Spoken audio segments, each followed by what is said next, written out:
E aí eu saí de lá e comecei a estudar para fazer a residência em neurologia, né? Aí saí, comecei lá na Fundação de Neurologia daí, e aí levei, né, todo esse meu interesse por plantas e tal, e aí coincidentemente a vida foi encaixando as coisas, e o Dr. Andrade, que é o presidente lá, o principal preceptor, né?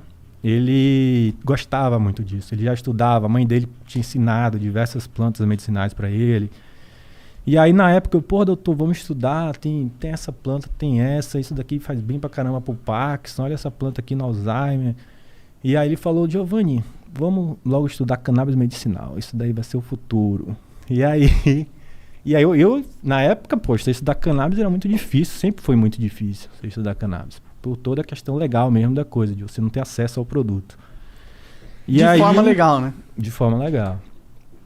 E aí, nessa época, a gente começou a publicar alguns relatos de caso, porque já estava a gente já conseguia importar a medicação, né? A medicação ela já chegava, então a gente já tinha um produto para poder utilizar de fato. E esses relatos de caso foram divisores de águas também, assim, no potencial da planta, né? A gente viu coisas assim acontecerem que surpreendeu a nós, a mim que era jovem, a doutor Andrade que já tinha uma carreira enorme. Tipo, né? o quê? O quê que tu viu assim que foi? Controle, controle de crises convulsivas, controle de quadros psicóticos gravíssimos, né? Controle de transtorno do sono, que já usava diversos tipos de hipnóticos ou de sedativos sem efeito. Então, doenças raras, né, que não tinha tratamento disponível e a gente conseguiu oferecer pelo menos uma melhora na qualidade de vida daquela pessoa, né? Então isso começou a mexer muito com a gente levou esses trabalhos para o congresso e a gente viu que era uma coisa ali que tinha muito potencial, né? Então, a partir daí a gente se organizou melhor, montou um time de pesquisa e começamos a fazer uma revisão bibliográfica, né? Porque a principal evidência que a gente tinha hoje, até então da ciência, que a gente tem ainda, na verdade, é o uso na epilepsia, né? Então, o uso na epilepsia ele é dramático. Tipo assim, a pessoa, né, vinha tendo crises convulsivas usando 7 remédios e aí você, de repente, acrescenta um remédio, um extrato de uma planta e ter controle dessas crises. Às vezes não controle, mas redução bastante significativa. É uma coisa assim que é nítida, né? Não tem como o cara falar que não está funcionando, né? E as custas de baixíssimos efeitos colaterais, de baixíssima toxicidade.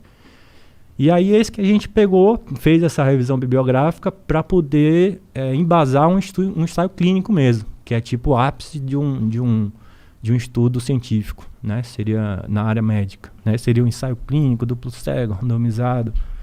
E a gente, graças a Deus, conseguiu hoje submeter, pelo menos, esse ensaio clínico. Estamos esperando aí a Anvisa dar o carimbaço para falar para a gente começar e, se Deus quiser, vamos começar esse ano ainda. E aí vocês começam o quê? A produzir esses remédios? Não, a gente não produz. A gente recebe um remédio, vem de um produtor do Chile e a gente dá para esses pacientes. Ah, né? Então, entendi. a gente vai tentar regulamentar esse remédio, digamos assim, como uma terapia nacional, uma terapia possível, um remédio de fato, né? Não é um extrato de planta, é um medicamento. E aí esse remédio seria o CBD ou seria o THC? A nossa resposta que a gente está tentando buscar agora é justamente qual o impacto do THC nesses pacientes epiléticos, né? Uhum. Se seria melhor usar extratos com um pouco mais de THC ou com um pouco menos de THC.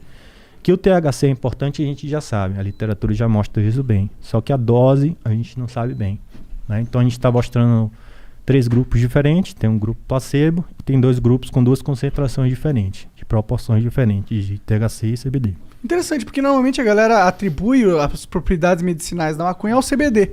A galera meio que coloca o THC como se fosse... é a parte da maconha que deixa você chapadão. Exato, THC-fobia. Mas então você está me dizendo que o THC também tem propriedades medicinais que são fundamentais. Tem muita propriedade. Inclusive, assim, sendo bem objetivo, o grande protagonista do sistema endocannabinoide, né, vindo das plantas, porque as plantas elas têm moléculas que se assemelham a moléculas que a gente mesmo produz, né? Então a gente produz uma molécula que é a anandamida, que é a substância da felicidade, né? Dita substância da felicidade. Como que é? Anandamida? Anandamida.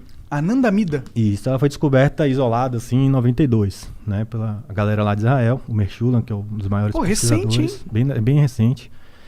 E aí, a partir daí, entendeu-se que o THC ele é muito parecido com a anandamida e ele age nos mesmos receptores. Então, o THC ele é realmente protagonista de ação, digamos assim, dentro desse sistema.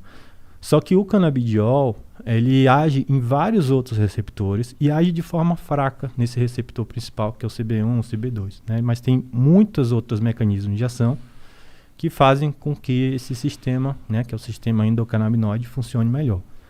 Então, para quem ainda tem algum tipo de preconceito, sabe que todo mundo produz um certo tipo de maconha endógena, né, de maconha natural. Então, o que a gente tenta com a planta é equilibrar esses níveis, porque frequentemente em doenças crônicas a gente tem níveis baixos, né, de endocannabinoides circulantes. Então, a gente repõe com os fitocannabinoides da planta. Entendi.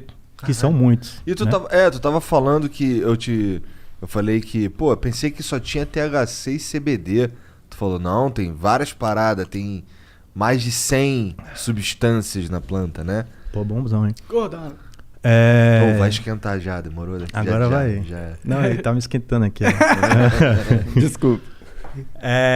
Então, como é que acontece? Dentro da planta a gente tem de canabinoides, né? Que são essas moléculas que são THC, o CBD, a gente tem mais de 100, né? Então, tem o canabigerol, canabinol, canabicromeno, enfim, tem diversos. Todos eles têm alguma aplicação medicinal? Aí, como a ciência ainda é recente nesse assunto, a gente não tem o detalhamento técnico de todos esses canabinoides, né? O que a gente entende hoje pelas pesquisas que a gente tem, que são muitas, tá? Não são poucas, a gente já tem muita pesquisa, só que a gente tem muita coisa a pesquisar ainda também, em igual proporção ou maior. Então, a gente sabe que alguns deles funcionam. A gente tem alguns que são mais estudados, né? Uns 4, 5 são mais estudados. Os outros ainda vão vir nas próximas décadas. Entendi. Então, tem muita coisa para vir ainda, entendeu? Tem muita combinação de canabinoide para determinada doença e tal. E não é só canabinoide, né? Canabinoide é essas mais de 100 que existem. Além deles, existem flavonoides e terpenos, né? Então, os terpenos, eles dão o aroma da planta. É muito comum as pessoas que fazem uso recreativo até escolher a planta pelo aroma e tal. Sim, isso são os terpenos. E é gostoso o cheiro de algumas. Sim. Tem algumas que não são tão E os gostosas. flavonoides é o que dão geralmente a cor, aquela cor dos pistilos e tal. Uma cor às vezes é mais alaranjada, às vezes é mais amarronzada, mais verde. Então, geralmente é o flavonoide que pigmenta essa planta. Então, o flavonoide tem muito efeito antioxidante, né? Ele já tem vários flavonoides conhecidos que são usados na medicina. E os terpenos, eles têm várias propriedades terapêuticas também, né? Não sei se vocês já ouviram falar de aromaterapia, mas é uma coisa que é milenar também e a aromaterapia se baseia basicamente nisso. Tu fica sentindo o cheiro ali, se tratando, pô, tô me tratando aqui, sentindo um cheirão. Incensos? Porque o cheiro, cara, ele cerebralmente assim é uma coisa muito, muito forte, porque ele sensibiliza muito o cérebro, né? E ele tem uma conexão direta cerebral, diferente dos outros sentidos, que eles passam por um tipo de processamento cerebral. Então, o cheiro, ele te conduz a estados emocionais instantâneos, né? Então, é uma coisa muito poderosa. Subutilizada, né? Bastante subutilizada. Já senti um cheiro e me deu uma nostalgia de um momento da minha época, assim, instantaneamente, assim. E ele foi forte, foi tipo uma emoção, não emoção, mas uma presença na minha consciência forte, assim, sabe? Exatamente. Quando tu sente um cheiro de merda violento, tem... Exatamente. Pode crer. Da hora